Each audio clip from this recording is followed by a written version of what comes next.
Red టీవీలో మీ వ్యాపార ప్రకటనల కోసం ఈ నంబర్ ని సంప్రదించండి 6281747728. సార్ ఇటు పవన్ కళ్యాణ్ గారు చూసుకుంటే మొదట 24 స్థానాలే ఇచ్చారు టీడీపీ వాళ్ళు.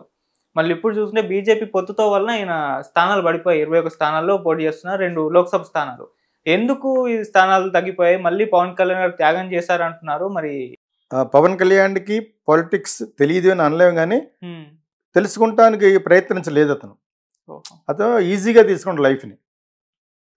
ఎలాగంటే ఓడిపోయాం, ఆ ఓటమి అంటే ఇంతే కదా, అది అలా రాకూడదు. ఆ ఓటమి అంటే చాలా సీరియస్గా తీసుకుని చాలా చాలా వర్కౌట్ చేయాలి. మధ్య మధ్య సినిమాలు ఏం చేసుకున్నాడు, డబ్బులు కావాలి కదా, మరి ఖర్చు పెట్టాలి. ఎవరు ఖర్చు పెడతారు?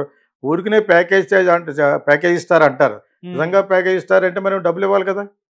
కరెక్టే. అది అది ఎంతవరకు ఉండేదని తెలియదు, కానీ ప్యాకేజ్ ఇస్తారు అనేది అంత పెద్ద కరెక్ట్ కాదు. దానికి అది పెట్టింది కమాసే, పావలా అని పేరు పెట్టింది, ఇవన్నీ కూడా వాళ్ళకే. నాకు బాగా తెలుసు, నేను చాలాసార్లు అన్నాను. వాళ్ళందరికీ పోడ్చుకొచ్చింది, అక్కడక్కడ అమెరికాలో ఉన్న వాళ్ళకి ఎవరికెవరికి పోడ్చుకొచ్చిందో కూడా తెలిసి నాకు ప్రపంచంలో అందరూ ఉన్నారు ఫ్యాన్స్. అన్ని చోట్ల అన్ని గ్రూపులు ఉన్నారు, ఆటాల్లో ఉన్నారు, తానాల్లో ఉన్నారు, అందరూ ఉన్నారు. వాళ్ళందరూ చెప్తూ ఉంటారు నాకు. ఓకే, ఈవెన్ దాన్ని నిజాన్ని మాట్లాడడం తప్పే ఉంది. ఇప్పుడు తెలుస్తుంది కదా రిజల్ట్. అతనికి ఉన్న 2-3 బ్యాడ్లు తెప్పితే జగన్కి తీయట్లేదు. యాక్చువల్గా అనుకోకుండా బ్యాడ్ అయిపోయింది. బాగా పెద్ద బ్యాడ్ ఏంటంటే ఇప్పుడు జరుగుతున్న అవినాష్ రెడ్డి కేసే పెద్ద బ్యాడ్. అది దాన్ని కూడా సర్దేస్తారు. అది బాగా పైకి రానివ్వకుండా చేస్తే మటుకు ప్రస్తుతం రాదు. చేస్తే మటుకు జగన్కి చాలా ఎక్కువ ఛాన్స్లు ఉంటాయి. ఇతను వీక్ అయిపోయాడు. అవును, సాక్రిఫైస్ చేయడం కూడా కాదు. ఎలా సాక్రిఫైస్ చేస్తాడు? ఇది నేను డెఫినెట్గా 21 సీట్లు గెలిచేస్తానంటే సాక్రిఫైస్. 21 సీట్లు నువ్వు 4-3 గంటకు గెలవని అనుభవజ్ఞుడు చెప్పిస్తున్నాడు ఆ చెగుండ హరిరామ్ జగన్. అలా చెప్పిన వాళ్ళేమో కోవర్ట్ అంటారు. అవును, వీళ్ళ గురించి ఏమాత్రం కొంచెం ఎగినెస్ట్గా మైండ్ కోవర్ట్ లేదా ప్యాకేజ్ స్టార్ను అని ఏమన్నా ఒక చెత్తరాకుడిని పెట్టారు అమలాపురం సైడ్. ఆడికి సీట్ తీస్తారు కదా, ఆవిడ పేరు అన్నేనండి. ఆడు ఎదకూరులు చెప్తూ ఉంటాడు అప్పుడప్పుడు. యాక్చువల్గాను ఆడి మీద పెద్ద దేశం చోళ్ళు పెద్ద గొప్పోడేం కాదు. ఆడు ఫైనాన్షియల్గా గొప్పోడు కాదు, కాస్ట్ వైజ్ గొప్పోడు కాదు. ఓకే, అది పెద్ద ఓటు బ్యాంక్ కూడా ఏమి లేదు. అనేసుకుంటాడు అనమాట. ఆ టైప్లో అనేసుకుంటే వాడిని కూడా వాడేసుకుంటారు వాళ్ళు, మన తెలుగుదేశం వాళ్ళు. By hook are cook Jagan అని ఓడించాలి. అంతకంటే పెద్ద బెనిఫిట్ లేదా నీకు? మీరు ఏం చేస్తారో చెప్పాలి, కానీ చెప్తే 50 ఏళ్ళకి రిటైర్మెంట్ ఏదో చెప్తున్నాడు. 50 పెన్షన్ ఏది ఇస్తారు కదా, 35 ఏళ్ళకి ఇవ్వని నువ్వు ఇంటికాడ కూర్చుంటాడు నెట్ఫ్లిక్స్ చూసుకుంటాను. 25 ఏళ్ళకి ఇచ్చేయి. ఇదేం పోయింది? చంద్రబాబు నాయుడు ఏం పోయిన డబ్బు, ప్రజల డబ్బు ఏది మళ్ళీనే. అవును, నాన్ సెన్స్ పీపుల్ వీళ్ళంతా. ఒక 60 ఏళ్ళు ఎందుకు పెట్టారు ఇంటర్నేషనల్గాను? ఆ టైంకి కొంచెం ఓల్డ్ ఏజ్ వస్తుంది కాబట్టి 60-62 పెడతారు. నేను 50 ఏళ్ళకి ఇస్తాను, 35 ఏళ్ళకి ఇస్తారు. ఏం చేస్తావు? ఇప్పటికే సోపరపోతులు చేశారు. అసలు యాక్చువల్గా ఈ రిజర్వేషన్స్ వ్యక్తిగతంగాను ఈ ఫ్రీబీస్ నేను కంప్లీట్ అగైనిస్ట్. మరి తప్పదు, ఇంకేం చేస్తాం? మరి డెవలప్మెంట్ మానేశారు, రోడ్లు వేయడం మానేశారు, ఇంటికి డబ్బులు పంపించడం మొదలుపెట్టారు. మీకు అర్థమైందా? నా వ్యక్తిగతంగా I'm against for that. You are making everybody lethargic అంటే సోమరిపోతాను. సోమరులు చేస్తారు మీరు. అవి పక్కన పడి నా ఒక్క అభిమతం జనాలకి నచ్చకపోవచ్చు, కానీ వాళ్ళు ఏమైతే చేస్తారో ఆ ప్రకారంగా చేసే దాంట్లో జగన్ చేసేది జనాలకి నచ్చుతుంది. అది వీళ్ళకి తట్టుకోలేకపోతారు. తట్టుకోలేనప్పుడు 9 సంవత్సరాలు చేసి ఉండవలసింది. 9 ఇయర్స్ ఏం చేయలేదు. ప్లస్ ఏమో హైదరాబాద్ను వాడుకోమంటే ఎందుకు వాడుకోలేదు? ఓట్ ఫర్ నోట్ దొరికిపోయి హైదరాబాద్ నిన్న మొన్నటి వరకు మన స్టేట్ కింద వాడుకోవాలి. అవును, ఇక్కడ వచ్చే ఇన్కమ్ కూడా షేర్ చేసుకోవాలి. అలాగే వాళ్ళు విడగొడితే నువ్వు వెంటనే ఓట్ ఫర్ నోట్ దొరికిపోయి అతని చేతిలో కీలుగు పంపు అయిపోయావు, కేసీఆర్ చేతిలో. అదొకటి. మరి అక్కడికి వెళ్ళిపోయి స్టేట్ పెట్టావా, సింగపూర్ గ్రాఫిక్స్ చూపించావు, అంతే. What happen? ఇప్పుడు అంతా అయిపోయింది కాబట్టి ఒక 100 మందికి అమ్మల్ని కూర్చోబెట్టి స్ట్రైక్ చేయిస్తాం. ఇక్కడ రియల్ ఎస్టేట్ వ్యాపారం కోసం. ఆ రియల్ ఎస్టేట్ పబ్లిసిటీ వాళ్ళు, ఆ టెంట్లో కూర్చున్న వాళ్ళు అందరూ రియల్ ఎస్టేట్ వాళ్ళు అనమాట. ఎందుకు అంత బాధ అవుతుంది? 3 చోట్ల డెవలప్ అవ్వకూడదు, ఒక అమరావతిలో డెవలప్ అవ్వాలా? As a person, as a creative film maker, I am always for Vizag, Kurnool and Amaravati. Amaravati కూడా మన ఆంధ్రాయే కదా. అంతా అక్కడ ఉండాలట. అంతా వాళ్ళ ఆస్తులే పెరిగిపోవాలి. జడ్జిలు కూడా కొనేస్తారు, కమ్మ జడ్జిలు. పేర్లు చెప్పను నేను ఇప్పుడు, నా ఇంటర్వ్యూ ఇప్పుడు అలా ఉంటుంది. అది మీరు అర్థం చేసుకోవాలి. అది అర్థమైందా?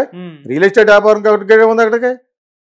నేను విజయవాడలో ఫిల్మ్ ఇన్స్టిట్యూట్ పెట్టినప్పుడు ఒకళ్ళిద్దరు ఇలాగే అపోజిషన్ మాట్లాడారు. ఏంటి మాట్లాడారు, ఏంటి మాట్లాడతారు మీరు, అక్కడ ఒకచోట డెవలప్ అవ్వాలా? నేను చదువుకుందే గుంటూరులోను, నాకు ఉంటుంది feeling.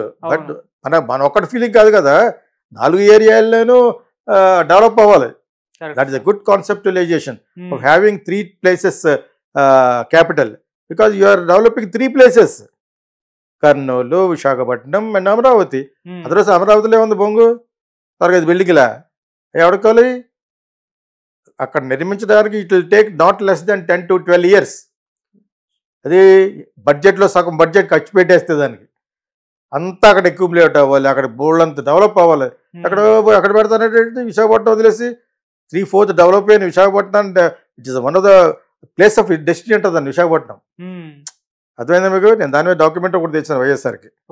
So it's a very beautiful place and close to Orissa, Bengal and all downtrodden tribals. ఎంత రిసోర్స్ఫుల్ వైజాగ్. అది వద్దట అక్కడ అమరావతిలో కావాలంట. ఏముంది అక్కడ 4 టెంట్లు ఉంటాయి. ఇప్పుడు టెంట్లో క్యారేజ్ పట్టుకెళ్ళి కూర్చుంటారు, రోజుకి డబ్బులు ఇస్తూ ఉంటారు అనమాట లోకేష్. అర్థమైంది? బట్ తెలుగుదేశం ఆపించి అదొక బడ్జెట్ ఎవడ తెలియ అన్నీ. Why should one place only develop? It should be develop many places. Okay, so ఎటు నుంచి అటు తిరిగి వచ్చిన జగన్కి ఎందుకు ప్లస్ అయిపోతుందంటే నిజంగా అతనికి దేవుడు యొక్క కృప ఉందేమో అనిపిస్తుంది. అర్థమైంది మీకు? వాళ్ళు ఇక్కడ వీక్ అయిపోతారు, వీళ్ళు వీక్ అయిపోయారు already. Pawan Kalyan is the weakest political party in India. Largest people ఉన్న క్యాస్ట్ మళ్ళీ అది. వాళ్ళని చూడగలైపోయాడు. నేను ఒక్కడు కాపుల గురించి కాదు, వెళ్ళి అయితేనే నువ్వు ఒక్క కాపుల గురించి కాకపోతే వెళ్ళి ఎవడేస్తాడు నీకు ఓటు? వాళ్ళ వేరు వీళ్ళ వేరు. ఇందాక కొన్నారు కదా, అతను సాక్రిఫైస్ చేసే సీట్లు కూడా తెలుగుదేశం వాళ్ళకి అని చెప్పేసి తెలుగుదేశం వాళ్ళు డబ్బులు వచ్చి పట్టుకెళ్తా అక్కడ. అర్థమైందా? వీళ్ళ దగ్గర డబ్బులు వచ్చి పట్టుకు ఏమన్నా పింగిల్ లేవు వీళ్ళ దగ్గర, కాపుల దగ్గర. ప్లస్ ఏమో చంద్రబాబు నాయుడు ఏమంటే అదే అంటాడు అంతే. అతను నీకు మాట్లాడడానికి అధికారం లేదు కదా. ఈ ఓట్ బ్యాంకులే నువ్వు నా పక్కన చాటు కట్టుకున్నావు. 20కి చెడిన రేవడి ఎవరు, మన పవన్ కళ్యాణ్. అంతమంది ఉండగా అందులో నీకు ఓట్ బ్యాంక్ 4% కూడా లేదు. Because of your loose tongue. Political statistics లేవు నీ దగ్గర. 27% ఉన్న క్యాస్ట్ని ముందు పెట్టుకుని ఎస్టీ ఎస్సీ వాళ్ళని కూడా పక్కన పెట్టుకుంటే అసలు నేను కదిపేవాడు ఉండడు. నువ్వు వెళ్ళి కమ్మోళ్ళు దూరం ఏమొస్తావు నీకు? అసలు ఆ కమ్మోళ్ళు వేరు నీకు. ఇంకా దీన్ని పెట్టుకుని నీకు కాపులేస్తారు అతనికి. ఎవరికి? మన చంద్రబాబు నాయుడికి. అదే కమ్మోళ్ళు నువ్వు పెట్టిన క్యాండిల్కి వేయరు. మీకు అదే ఇప్పుడు ఇంకెంతకంటే దరిద్రమైన సిచ్యువేషన్లు ఎవరు ఉండరు. అతను అలా ఉన్న అంచేదా అతను సాక్రిఫైస్ చేసే సీట్లు కూడా అవన్నీ కూడా చంద్రబాబు నాయుడికే లెక్క. అదేందా? లేకపోతే చేగుండి హరిరామజావి గారు అన్నట్టు ఉంటుంది, 4, 3 వస్తాయి అన్నాడు. డైరెక్ట్ చెప్తున్నాడు ఆయన, 4 వస్తాయి అన్నాడు. అలాగంటుంటే అతను మీద కోపట్టి కోవర్ట్ అంటారు. అది నాకు బాగా పరిచయం. ఎందుకు చెప్తానంటే ఎవరెవరు అన్నది కూడా అది చూసే మనం చెప్పుకోవాలి కదా. How do we come to a conclusion? ఒక ఎనాలిసిస్ చేసినప్పుడు విత్ డిఫరెంట్ పీపుల్, పెద్ద పెద్ద వాళ్ళు మాట్లాడుతున్నప్పుడు అనుభవజ్ఞులు మాట్లాడిన మాటలు కూడా తీసుకోవాలి. దానికి మీరు చౌకలు పౌకలు లాగి ఆడు కోవర్ట్ అంటే అది కూడా ఆలోచించాలి మనం.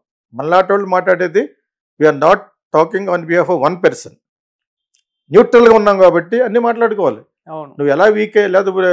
ఇప్పుడు పవన్ కళ్యాణ్ అర్జెంట్గా నాకు డేట్లు ఇస్తాడని చెప్పి మాట్లాడాలా? I care I Jack. నా దగ్గరికి వచ్చినప్పుడే ఆ బుద్ధి అతను లేదు. చేసుకోవడం చిరంజీవి వాళ్ళందరికీ మన దగ్గర ఏమైనా పాయింట్లు ఉంటే తీసుకోవడం, వెళ్ళిపోవడమే. ఈ పాయింట్గా నేను రామోజీరావు గారితో అపోజ్ చేయను. ఆ యాటిట్యూడ్తో లేకుండా ఉంటేనే మీరు మంచి సినిమాలు తీయగలరు, లేకపోతే మీరు కట్టేయండి అని చెప్పాను. జీవితంలో ఇలా చెప్పినాడు ఎవరు ఉంటారు? ఆయన డైరెక్ట్గా ఇద్దరు మాట్లాడుకున్నాం. హౌ టు డూ ఇట్ అన్నాడు. You have to pay me, then I will tell అని చెప్పాను. ఐడియాలు ఊరికి ఇచ్చాం కదా. అదైందా మీకు?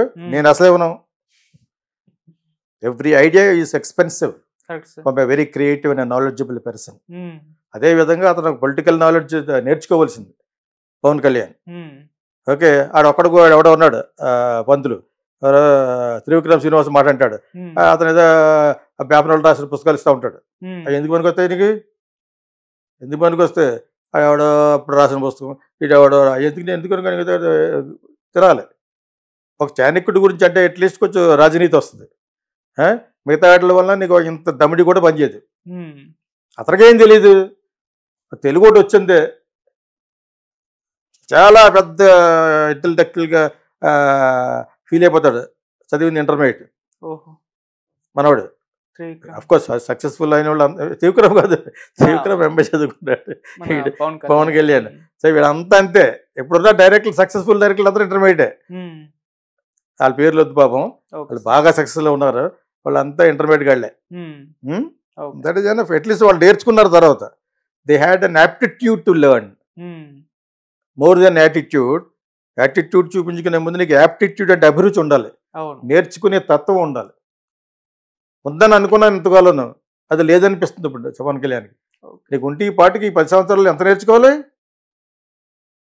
తిప్పాలి చక్రం. అంత పడ్డాడు 10 సంవత్సరాలు బాబు కష్టపడి సినిమాలు కూడా తగ్గించుకుని చేశాడు కదా. చేసి ఏం చేశాడు? I don't think what he has done. అది నేర్చుకున్నట్టు ఈ పాటికి ఈ మస్ట్ నో బెటర్ నాలెడ్జ్ అని చంద్రబాబు నాయుడు. చంద్రబాబు నాయుడు పెద్ద నాలెడ్జిబుల్ ఏం కాదు, ఎవరిని ఎలా వాడుకోవాలో వాడుకుంటాడు అంతే. అది ఒకటి పాలిటిక్స్ సరిపోదు. మరి ఇప్పుడు నువ్వు మోడీని వాడుకో చూద్దాం.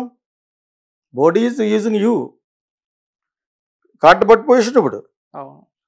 తిట్టు కాకుండా తిట్టాడు అతను. బ్లాక్ డ్రెస్ చేసుకుని స్ట్రైక్ చేశాడు. పవన్ కళ్యాణ్ అన్నాడు పాసిబుల్ లడ్డూలని. అంతనే మాట్లాడేటప్పుడు ఫ్యూచర్ దృష్టిలో ఎస్పెషల్లీ పొలిటీషియన్స్ దృష్టిలో పెట్టుకోవాలి. 2 అర్థాలు వచ్చేటట్టు మాట్లాడాలి. నువ్వు మోడీ గారు అంటే ఇష్టం ఉన్నప్పుడు మోడీ గారు ఆ ఇష్టత అలాగే మెయింటైన్ చేసుకుంటూ అక్కడక్కడ కొన్ని జరుగుతున్నాయి, ఆయన దృష్టికి తీసుకెళ్తాను అనాలి తప్పితే పాసిపోయిన లడ్డూలు ఎప్పుడు ఏది ఉంటే మాట్లాడమే. నోటికి ఎంత వస్తే మాట్లాడాడు ఇతను కానీ చంద్రబాబు నాయుడు కానీ. That will boomerang today. డెఫినెట్గా బూమరాంగ్ అవుతుంది. కాబట్టి ఇతని పక్కన కూడా కొన్ని ఉన్నాయి, అవి మరి దేవుడే రక్షించాలండి. Okay sir. సార్ ఇక తెలంగాణ పాలిటిక్స్ విషయానికి వస్తే బీఆర్ఎస్ ఖాళీ అయిపోతుంది అని అంటున్నారు సార్. అంటే బీఆర్ఎస్ నుంచి అందరు ఎమ్మెల్యేలు కాంగ్రెస్ వైపు షిఫ్ట్ అయ్యే అవకాశం ఉంది ఈ పార్లమెంట్ ఎలక్షన్స్ తర్వాత అని అంటున్నారు. మరి దీంట్లో నిజం ఉందా? నిజంగా బీఆర్ఎస్ ఖాళీ అయిపోతుందా? రేవంత్ రెడ్డి ఏమంటున్నాడంటే మేము కానీ గేట్లు తెరిస్తే బీఆర్ఎస్ ఖాళీ అయిపోద్ది అన్నాడు. దాన్ని బట్టి అర్థం చేసుకోరు, గేట్లు తెరవరు. ఎందుకంటే వీళ్ళు ఎవరెవరైతే నేషనల్ లెవెల్లో కేసులు రాకుండా ఉండాలంటే బీజేపీలో చేరుతున్నారు. ఇప్పుడు ఆ విధంగా కాంగ్రెస్లో చేరిపోతే కాంగ్రెస్లో ఉన్న కేడర్ దెబ్బతిందో వాళ్ళు ఊరుకుంటారా? కేసీఆర్ దగ్గర మినిస్టర్ చేసినంత మాత్రం ఇక్కడికి వచ్చేసిన వెంటనే నీకు మళ్ళీ సీట్ ఇచ్చేసి మినిస్టర్ చేస్తాడా? ఆ ఇబ్బంది ఉంటుంది. కాబట్టి ఎలక్షన్లు అయ్యే వరకు ఆగంటే మీరు నిజంగా జెన్యూన్గా మా కాంగ్రెస్లో రావాలనుకుంటే ఆగండి, గులాబీ కండువాలు అక్కడే పెట్టుకుని ఆగండి, నేను నమ్మనప్పుడు కండువాలు పడేసేయండి అంటాడనమాట. వీళ్ళందరికంటే తెలివైన ఎవడో రేవంత్ రెడ్డి. నాలెడ్జిబుల్ పర్సన్, మాటకారి, హిందీ మాట్లాడగలడు, తెలుగు మాట్లాడగలడు, ఇంగ్లీష్ మాట్లాడగలడు. ఓకే, యంగ్, ఎనర్జెటిక్, నోరు 100 కేసీఆర్లు అంత ఉందో నోరు, బూతులు మాట్లాడగలడు. మాట్లాడితే బూతు మళ్ళీ మాట్లాడకుండా అన్న బూతులు వచ్చు. అంచేత అతను ఎవడో ఏం చేయలేడు.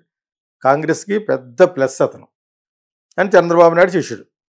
దగ్గర దెబ్బ కొట్టడం కోసం అక్కడ మీటింగ్ పెట్టి వెళ్తున్నాడు. అది పొరపాటు. పొరపాటు అంటే తప్పదు, ఇంకా వెళ్ళాలి. శర్మిలాని అడ్డం పెట్టుకుని ఏదో వెళ్ళాలి. వెళ్ళినా కూడా ఫ్లాప్ అవుతుంది. ఈరోజు రేపు అనుకుంటా అట్టర్ ఫ్లాప్ అవుతుంది. సో అది పక్కన పెట్టు. తెలంగాణ వరకు మటుకు ఈజ్ ద రియల్ హీరో. వీళ్ళకి గ్రేటర్ ఆంధ్రాలో పెద్ద సీట్లు రాలేదు కాంగ్రెస్కి, అయినా కూడా is still A hero. Because అనుకున్న 5 వాగ్దానాలు 6 వాగ్దానాలు అమలుపరిచారు. They implemented successfully. అది తట్టుకోలేకపోతున్నారు.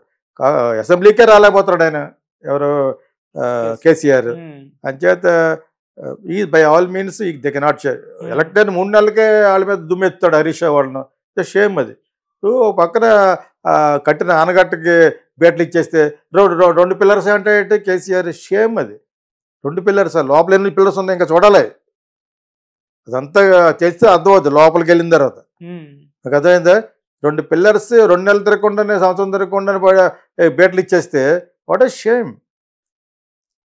దాన్ని మళ్ళీ క్యాజువల్గా తీసుకోమంటున్నాడు. అవును, అంత ప్రెస్టీజియస్, అంత ఎక్స్పెన్సివ్ బ్యారేజ్ పట్టుకునే షుడ్ అది ఎంత చులకన. ఇంకా అతను పొలిటిక్స్ వేస్ట్. అతను ఆ ఫ్యామిలీని అనగొట్టేస్తాడు అతను. వాళ్ళని ట్రబుల్లో పెడతాడు. ట్రబుల్లో పడ్డానికి వీలుగా వాళ్ళ కేసుల్లో ఉన్నారు. అతను బొక్కలో పడేశారు కదా ప్రణీత్ రావు నావాడిని అవునవును వేసి వెళ్ళిపోయి లోపల అతను ప్రస్తుతానికి లెక్కట్టుకుంటూ ఉంటాడు లాగా ఉమ్, పెద్ద ఫ్రాడ్ ఆడు తప్పు కదా అది ఓకే ఎన్ని వేల కొద్దీ ఫోన్ నెంబర్లు డాక్యుమెంట్స్ తగలబెట్టేసాయట ఉమ్, మరి స్టిల్ యూ కెన్ అన్ఎర్త్ తీసేయచ్చు కావాలంటే హిస్టరీ చింపేస్తే జరిగిపోదో చెరిపేస్తే జరిగిపోదా అనే డైలాగ్ ఉంటుంది రావుగోపాల్ అలాగా అవును అవన్నీ కూడా బయటికి రిట్రీవ్ చేయొచ్చు ఓకే రిసీవర్ దగ్గర ఉంటుంది ఇంకా ఉమ్, ఓకే 50% రిట్రీవ్ చేయొచ్చు ఓకే చేసినా చేయకపోయినా ఈ గవర్నమెంట్ ఇంత చేతిలో ఉంది లోపల పాడేశాడు అదేందా అవును అలాగా ఇతను మరి కూతురు మ్యారేజ్గా రాకుండా లోపల పాడేసాడు ఇతన్ని అవును సార్ అసలు యాక్చువల్గా ఈ వెండేటా పాలిటిక్స్ అంటారు అట్లా వెండేటా అంటే కక్ష తీర్చుకోవడం కక్ష తీర్చు. ఈ వెండేటా పాలిటిక్స్ ఎక్కువ తమిళనాడులో ఉండేది ఉమ్, జయలలితను చారీ లాగారు అసెంబ్లీలోను అవును ఆవిడ రాగానే ఆయన ఎత్తదులు పడేశారు కరోనాదని దాన్ని సన్ టీవీ వాళ్ళు